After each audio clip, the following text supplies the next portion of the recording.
It's good to be back here in California. You know, I lived in California for about a year, and I came away thinking, I cannot believe that there are 250 million people who are legally allowed to live in California and don't. But sometimes jobs, activities take you where you might not want to be, but it sure is beautiful out here. California, of course, was the birthplace of the Cato Institute, and in a lot of ways it was the birthplace of the modern libertarian movement.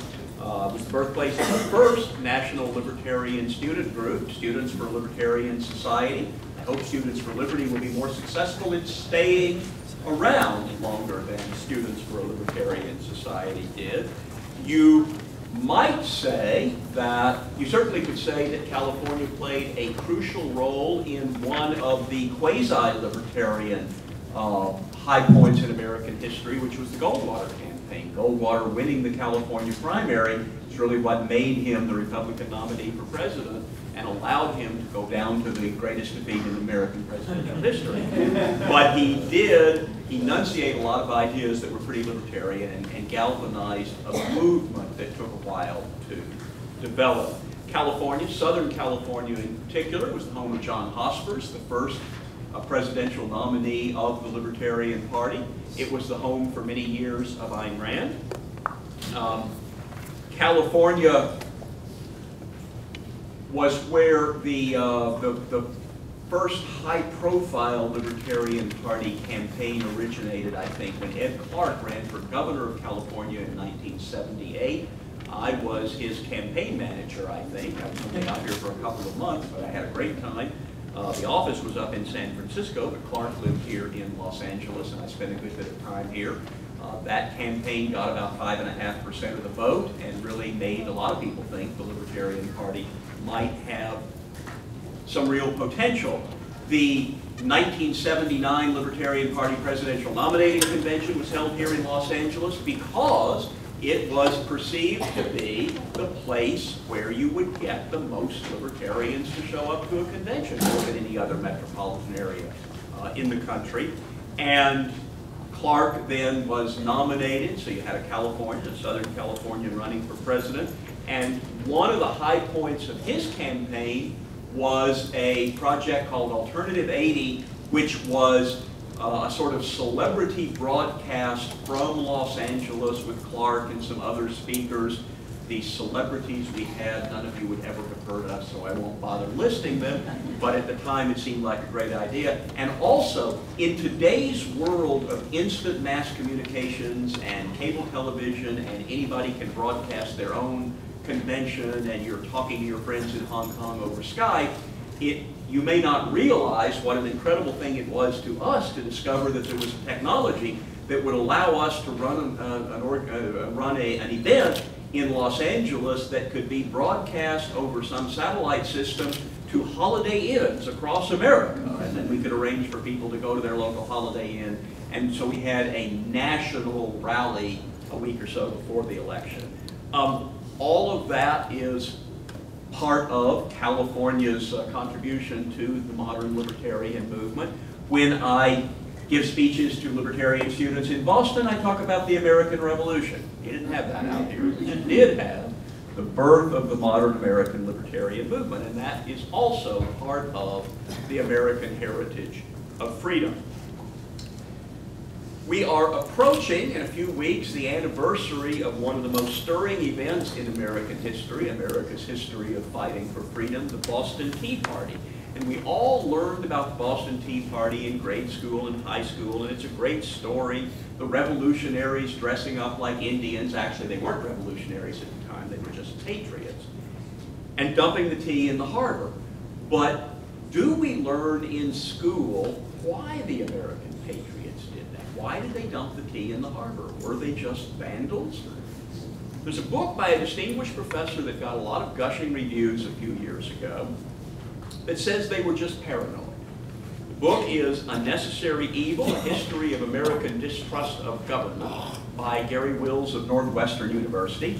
And he says he just doesn't understand why Americans from Sam Adams to the NRA fear the concentration of power. After all, he says, more power in government could feed the hungry, clothe the naked, house the homeless, and I suppose immanentize the eschaton, as William F. Buckley used to warn about. Gary Wills says the Americans were paranoid. The Tea Act actually made the tea cheaper, so what were they complaining about? But the Sons of Liberty in 1773 did what we should always do. They turned to first principles and to history as their guides. And their principles told them that the British government had no right to tax the colonies, even if it wasn't wrong. And their reading of history told them that power is always a threat to be closely watched. Watching the British government's actions, they became suspicious that they were seeing, as the Declaration of Independence put it 3 years later, a history of repeated injuries and usurpations, all having in direct object the establishment of an absolute tyranny over these states. They saw what was happening in the East Indies with a government monopoly on trade, and they didn't want that in America. They had read their John Locke, who told them to fear power because you just don't know what people, even good people, will do if they get enough power. They weren't paranoid, they were committed to the defense of their rights and skeptical about men in power, and so should we always be. And that may seem like a lot of talk about old white men, but those men were young when they made a revolution. And today, you are the young revolutionaries of the 21st century, and you may see it all. There are people in this room, there may even be a lot of people in this room, who are going to see the 22nd century.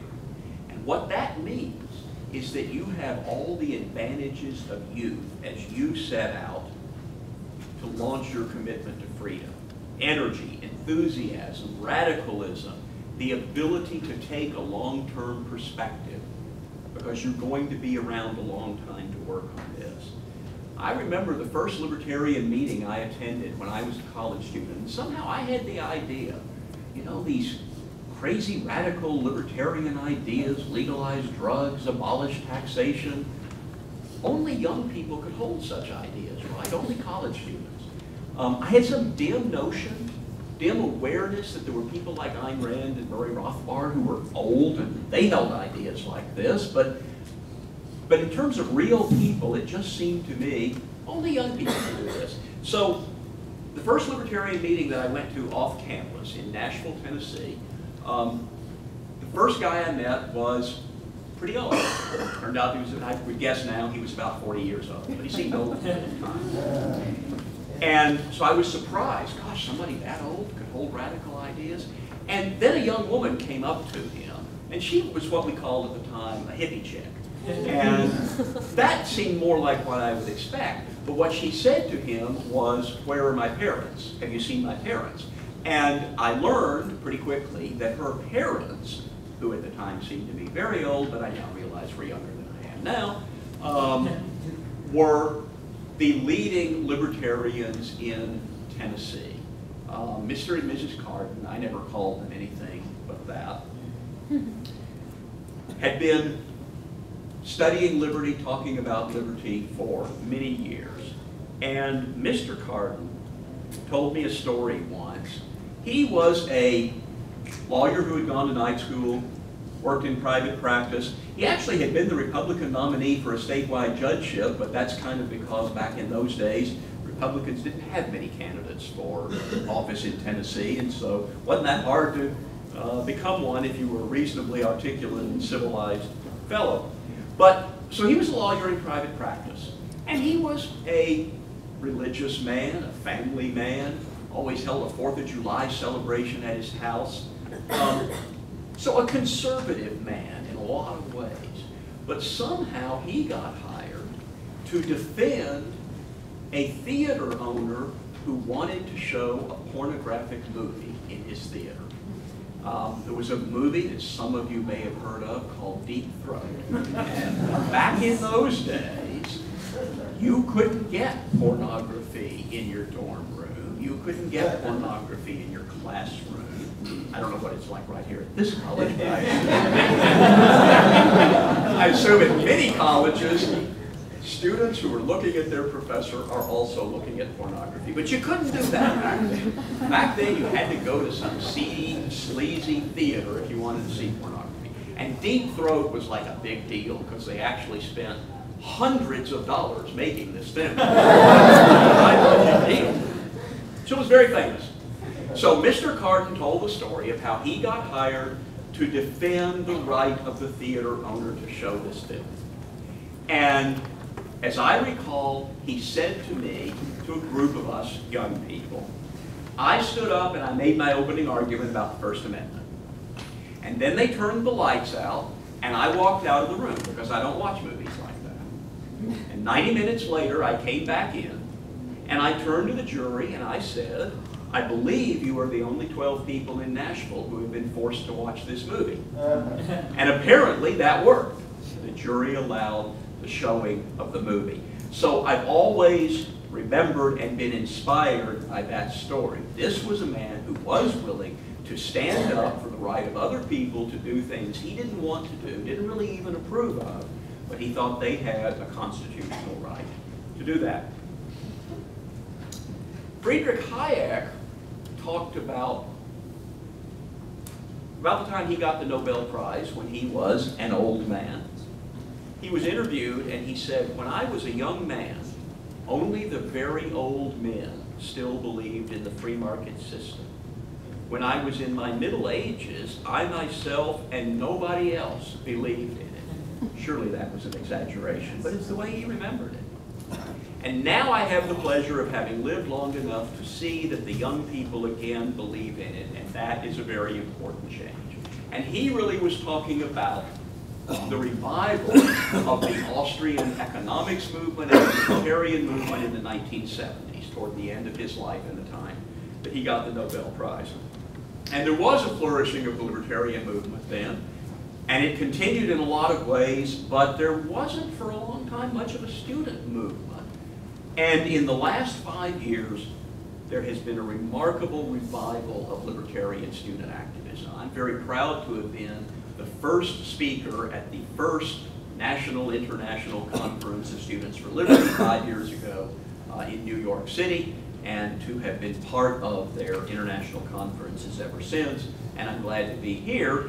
And I think the reason that there is this revival is partly a sign of the growth of libertarian books and ideas. More people have read them, more people have come to them.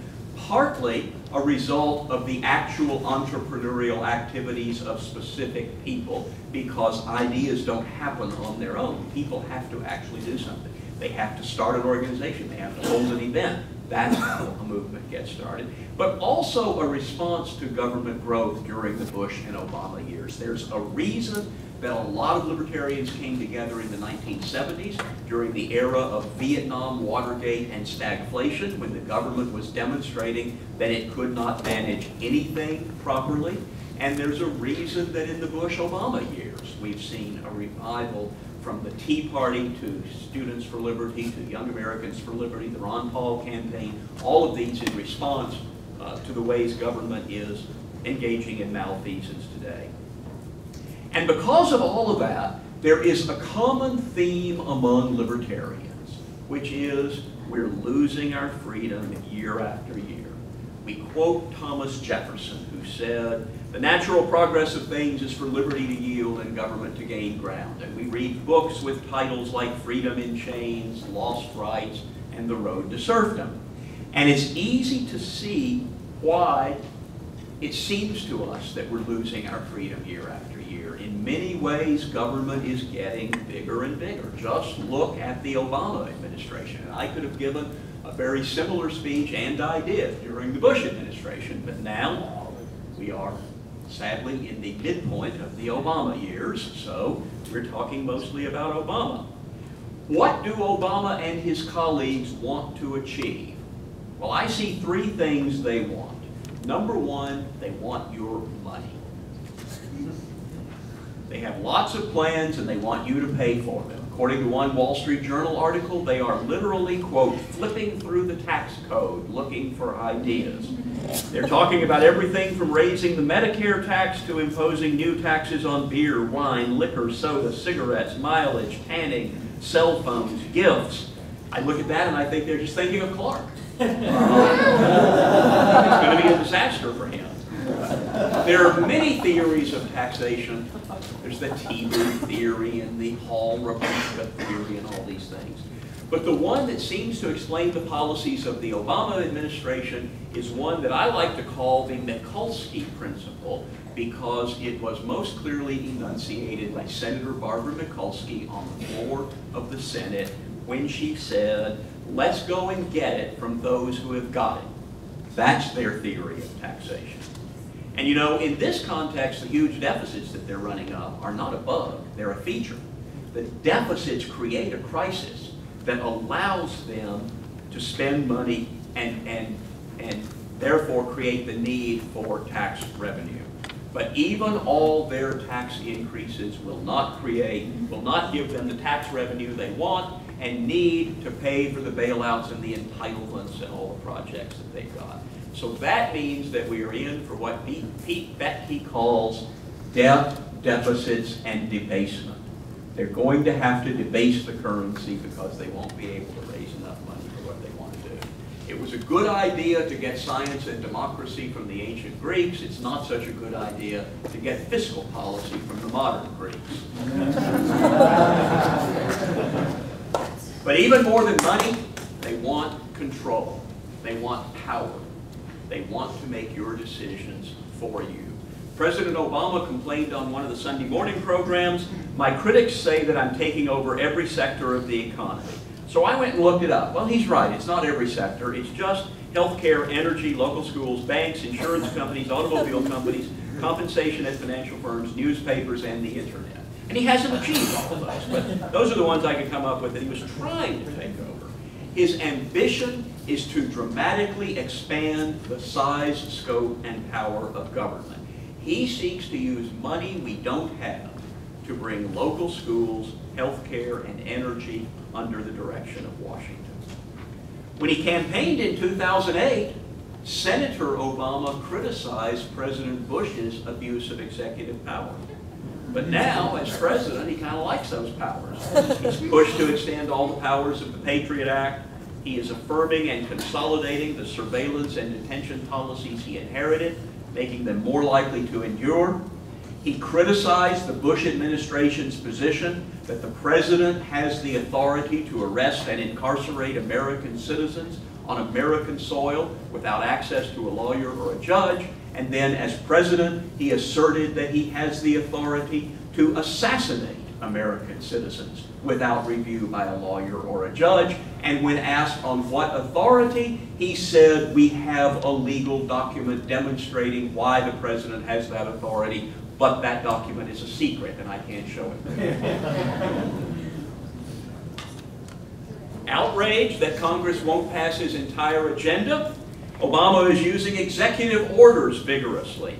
Before he left Washington, his chief of staff, Rahm Emanuel, told us, we are reviewing a list of presidential executive orders and directives to get the job done across a front of issues. Now, what does he mean, to get the job done? He means to pass laws that the people's representatives have declined to pass. The president proposes to Congress that they do thus and so. Congress chooses not to pass that law, and the president asserts his authority to do it by executive order or through some regulatory agency. The New York Times reported as far back as 2009, unwilling to wait for Congress to act, the Obama administration announced that it was moving forward on new rules to regulate greenhouse gas emissions. Waiting for Congress to act is called the legal structure of the American government. At the end of the Bush administration, the Washington Post reported, Obama begins his term in command of an office that is at or near its historic zenith. The federal government itself is a far more potent instrument in its breadth and depth of command over national life than it has ever been before. But that wasn't enough for Obama and his administration. And 4 years later, on the eve of this election, Newsweek wrote, Obama has expanded his domestic authority in ways that his predecessor never did. Obama is drafting a playbook for future presidents to deploy. How to get what you want, even if Congress won't give it to you. The result is an extra constitutional arms race of sorts, a new normal that habitually circumvents the legislative process envisioned by the framers.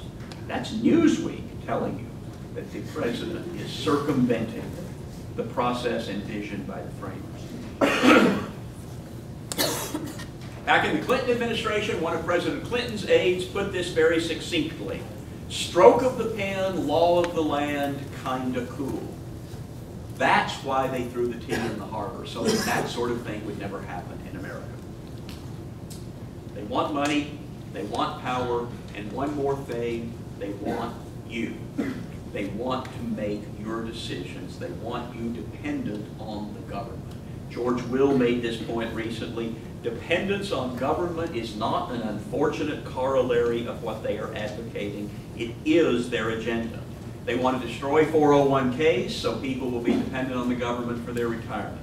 They want to destroy private health insurance so people will depend on the government for their health care. They want TARP to pull automobile companies and other businesses into the spreading web of dependency. They want to destroy the DC voucher program so poor kids have no choice but the government schools. And as I said earlier, libertarians look at all this growth of government and they start buying copies of The Road to Serfdom. More copies than ever before in 2008 and 2009. But I want to stop and think, are we really on the road to serfdom? Is that the right window for libertarians to look at the world? Are we less free? And if we're less free than when? When is this ideal golden age of liberty that we are now less free than? And if we look at the long term, if we think about a past that includes despotism, feudalism, absolute monarchy, fascism, communism, we're certainly better off than that, thanks to the rise of liberalism and the market economy in the United States, in Europe, and in an increasing part of the world. When we look at a more recent comparison, and we're contrasting 2012 with 1776 or 1910 or 1950, maybe it's a little closer, maybe it's a harder question to answer. But let's think about it. In early America, right after the American Revolution, boy, that was a time of freedom. Except, of course, for the 4 million Americans who were held in chains at the time. Not such a free society for them. Not such a free society for married women who had no legal existence except as the agents of their husbands. Well, let's skip past the era of slavery. In 1910 and even 1950, blacks still suffered under the burden of Jim Crow. We all faced confiscatory tax rates through the post-war period. You know, we had income tax rates of 90% in 1950. Let's think about a more modern era then. When I was a boy and a young man, think about the 60s and the 70s. You think Clinton, Bush, and Obama are bad? Well, they are. But I had Nixon, Ford, and Carter, and that was no walk in the park either. In the early 1960s, there was still official discrimination against black Americans. Women were legally barred from some jobs. Birth control was illegal in some places. Interracial marriage was illegal in some places. There were laws against homosexuality in much of the country. And there were pervasive price and entry controls in the transportation, energy, communications, and financial sectors. We had 3 big automobile companies, 3 big networks. Unions dominated the labor force. We did have those 90% income tax rates. We had stronger trade barriers than we do now. And, you know, I have Cato Institute interns come up to me and say, we're losing all our freedom, losing our freedoms year after year. And I say, you know, when I was your age, I was worried about being drafted and sent to Vietnam. Are you worried about being drafted and sent to Iraq? No. That's a huge increase in freedom. So you have to weigh these kinds of things. But I think the best conclusion is we are not trying to restore lost liberties. The ambition of the libertarian movement is not to restore lost liberties, it is to expand the rights promised in the Bill of Rights and extend them to everyone. That has been part of the American story for a long time. And because of that, I think we can indeed make the case that we are freer in modern America than we've ever been, thanks to the founders and the Constitution they gave us, and to the cantankerous, individualist, free enterprising, revolutionary, don't tread on me people who make up this country. But we've always got the Hillarys on the left and the Huckabees on the right who think they know how to run our lives better than we know. And that's why we always need a libertarian movement. And that's why the founders told us that eternal vigilance is the price of freedom. Now, the fight for freedom is not always easy. I want to tell you some stories about people who struggled for freedom. In 17th century England, John Limbaugh traveled to Holland and published unlicensed pamphlets. That tells you something about the state of freedom. There was such a thing as unlicensed pamphlets. When he returned to England, he was arrested and imprisoned. He responded by denouncing the Star Chamber.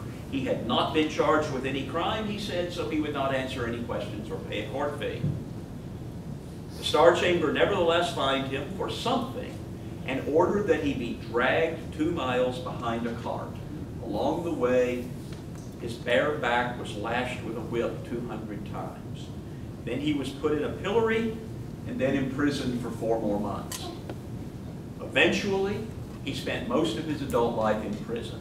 He endured 4 brutal beatings and faced the death penalty 4 times. But the English legal system worked well enough that he was never executed. He did, however, presumably thanks to all of this trouble, die at the age of 43. And near death, he said, "I shall leave this testimony behind me, that I died for the laws and liberties of this nation." That's a pretty good testimony for anybody to leave behind.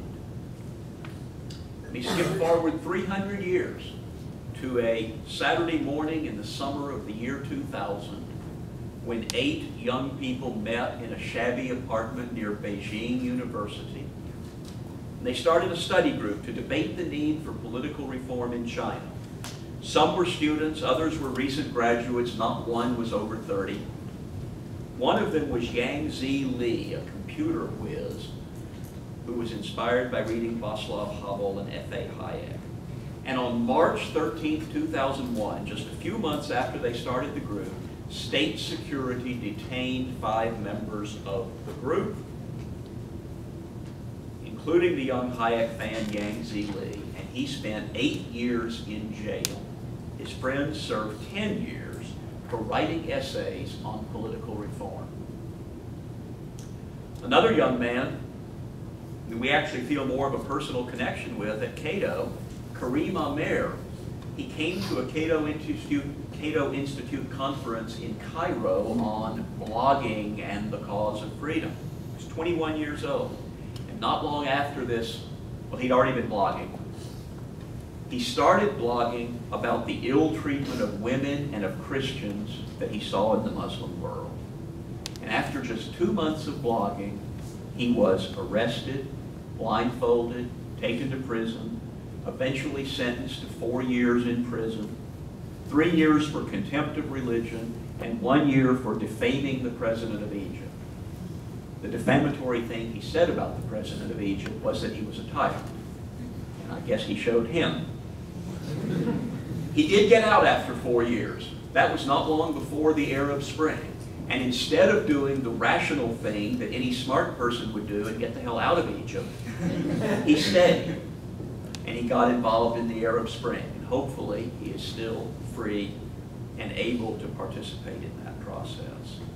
Just last year, also during the Arab Spring in Libya, a man named Mohammed Nabous started a one-man internet radio station called Free Libya to tell the truth about what was going on in Benghazi and across the country. And after just 1 month on the air, as he was broadcasting from a battle, he was shot and killed by pro-Gaddafi forces. Recently, the newspapers were full of news about a courageous Chinese dissident, Chen Guangcheng. Blind from childhood, Chen was illiterate into his 20s, About the time he finally entered a school for the blind, he traveled to Beijing to appeal against unlawful taxes and organized protests against such taxes. Still with no legal education, in 2005 he exposed how local authorities had enforced China's one-child policy through forced abortions and forced sterilization. He filed lawsuits, traveled again to Beijing, and talked to foreign reporters. And that was too much for the authorities, and they placed him under house arrest for 6 months. When he tried to escape, they beat him. Then they tried him on bogus charges and sentenced him to 4 years in jail. After 4 years, he was again detained in his home, all without any legal authority. They harassed the family and confiscated his 6-year-old daughter's toys. They prevented journalists, members of Congress, and even a movie star from visiting him in his home. When he smuggled out a video about his treatment, he was badly beaten. Finally, if you remember from this spring, he managed to escape. The fact that he was blind made it easier for him to travel in the night than it was for his pursuers. And he was able to escape house arrest, get to the American Embassy, and now he is studying the Declaration of Independence and the Constitution at a great American university. But think about this. In a country of 1.2 billion people, the all-powerful party state was so afraid of one blind, barely educated man. Think what that says about the power of the message of freedom. And we have it easier than any of these people did. No one will put us in jail or worse for speaking out. All we have to do is write letters to our public officials and letters to the editor and speak out at public meetings, or hold a literature table on campus, or give a book to a friend, or join a campaign or a group working for tax cuts or school choice or an end to the wars. But we do have to do that because we know that freedom isn't free. And as we think about our own lives, and as I encourage you to make freedom a part of the project of your life, let me give you a few suggestions. Number one, what does libertarianism not mean? It does not mean insisting on rigid adherence to one political leader or one sacred book. If you came here to this meeting, to this organization, because of one political candidate or one writer, that's great, welcome, we're glad to have you here, we're glad to have you involved. But I want you to learn that there's more to the libertarian vision than that. Educate yourself. Learn the deep tradition of the freedom message. Read some economics, some history, some philosophy. Read Locke and Smith and the Federalist Papers, Mill and Spencer, Mises and Hayek and Rand, many of which are conveniently collected in the Libertarian Reader. There are also several good modern introductions to libertarianism, including some by Murray Rothbard and Charles Murray and me. So read those. Second, read anti-libertarian writers too. There's an old saying that he who knows only his own case doesn't know that very well. So read the critics of libertarianism. You can find lists of some of them at libertarianism.org and in the Libertarian Reader. Find the best critics of libertarianism and find out what you think is flawed about their arguments. Or I have to admit, you may be persuaded by those arguments. It's a risk I'm willing to take because it's important that we understand what the arguments against us are. Some of you may know what the Turing test is. It's a test proposed by Alan Turing to determine whether a computer really has artificial intelligence. And the idea is that you would exchange messages through something like email, and if you couldn't tell whether the messages you were receiving came from a person or a computer, then that, and it was in fact a computer, then that's a computer that genuinely has artificial intelligence. And my friend Brian Kaplan recently proposed something called the ideological Turing test, in which he said, try to argue with someone as if you held a position you don't, whether that is religious conservatism or socialism or Obamunism or whatever position you're trying to argue for. And what he said was, I will bet that conservatives and libertarians do much better on the ideological Turing test than liberals do, because conservatives and libertarians constantly hear the liberal argument. You hear them in your classrooms, in your textbooks, in the newspapers, on television. Liberals don't generally listen very well to libertarian and conservative arguments. They don't know. And when they try to state them and rebut them, they are at best offering straw men. But it's important to actually know what the arguments are and to know how to rebut them. The New York Times columnist Tom Friedman wrote a column recently that I just thought was appalling. He was arguing for all these nanny state policies, and I wrote a critique of a few hundred words and published it on the Cato Institute blog, Cato at Liberty. And then I posted a link to it on my Facebook page. And the first comment posted on my Facebook page was, "Thomas Friedman is an idiot," which immediately got 8 likes. Thomas Friedman is an idiot may be true. Well, it's not true. It's not an argument. You don't get to be a columnist at the New York Times if you're an idiot. He may be very wrong. He may be very confused. I certainly thought his views were appalling, but he's not an idiot, and that's not an argument. So I'm not saying every comment you post on Facebook needs to be an argument, but keep in mind that's not, and learn how to make actual arguments. And third, America's becoming a very multicultural place. Republicans have just learned this to their... Mitt Romney got a higher percentage of the white vote than anybody's ever gotten, except I think maybe Ronald Reagan in his landslide re-election. And it wasn't enough. Republicans have not done a very good job of reaching beyond straight white men in selling their ideas. And I want to be sure that libertarians don't make the same mistake. We need to have a movement that reflects America and reflects the world. So we want to reach out. We want to think about how other people hear us. There's a great columnist at The Atlantic, Conor Friedersdorf, and I was just reading a piece that he did today. Well, I read it today, maybe done it a couple of days earlier, in which he went through a whole bunch of things that the most prominent conservative in America, Rush Limbaugh, had said. And said, think about how this sounds to black people in particular. He said, I'm not saying Rush Limbaugh is a racist, I'm just saying think about how these sound. And if you think that he is the leading, the most vocal advocate of conservatism, is it any wonder that you don't find any black people thinking that conservatives are on their side? So think about how other people hear us. If you're about to say, as I've heard libertarians say, America was a free country before the Civil War and now it isn't, think about how that sounds to anyone who's studied a little history, or to a black person, for instance, or a person of any other color. I'm shocked whenever I post something on Facebook about gay marriage at how many so-called libertarians immediately start squirming and fuming and saying, well, I don't believe in state marriage laws. Really, I never heard them mention that until gay people wanted to get married. I say to them, does that mean you think we should not have changed the laws banning interracial marriage? They may say, oh, I think we should just abolish state marriage laws entirely. Okay, that's not likely to happen this year. What do you think we should do right now? I don't believe I've ever really gotten a straight answer from these people on, does that mean you think the ban on interracial marriage should have stayed in place until you manage to achieve the disestablishment of marriage, which I remind you, you have never lifted a finger to achieve.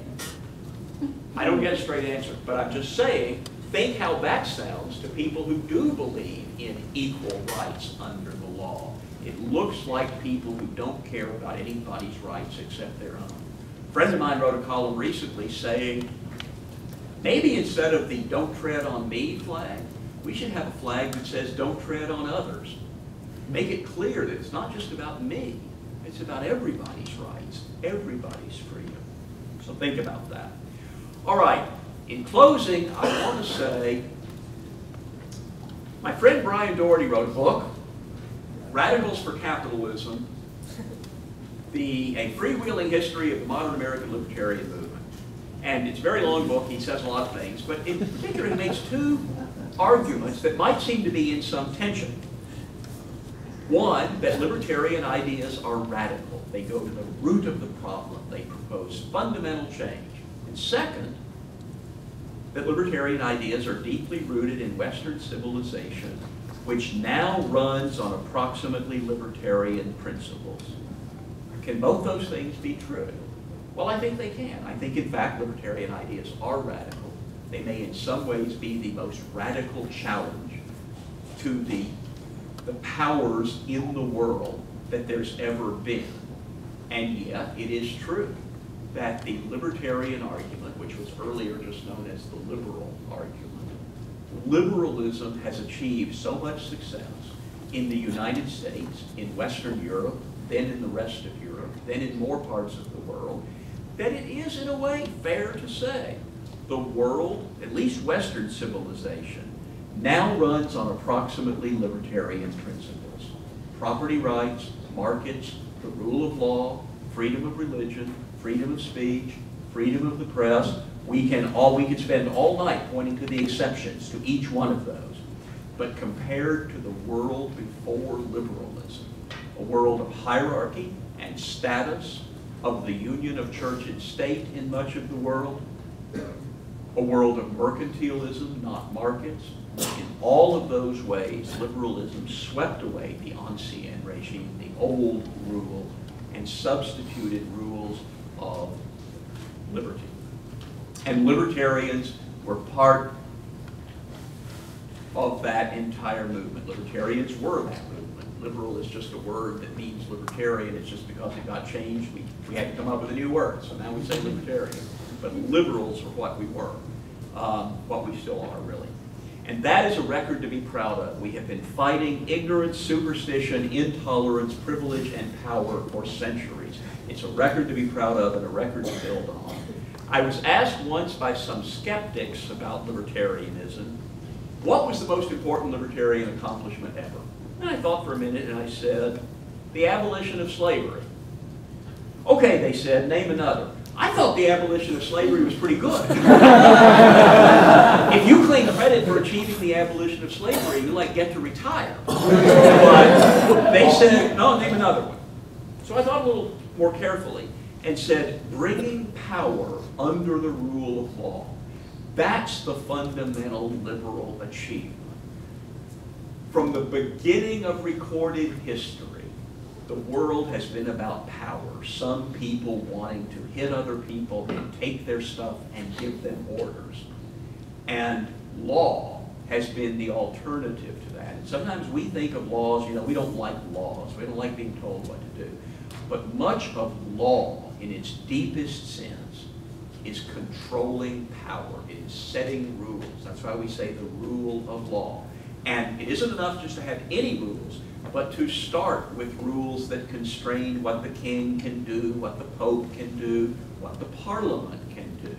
Magna Carta and the Golden Bull of Hungary, on down to the demands that Chen Guangcheng was making of the Chinese, that they obey the laws they had written down, but never bothered to obey. Bringing power under the rule of law. That was a revolutionary achievement, but it is still incomplete. It's what John Lilburn and James Madison fought for. It's what Bill Maher and Chen Guangcheng fought for. It is what we fight for in this movement and this organization. And I want to thank you for being part of that historic struggle, which is not over. Thank you.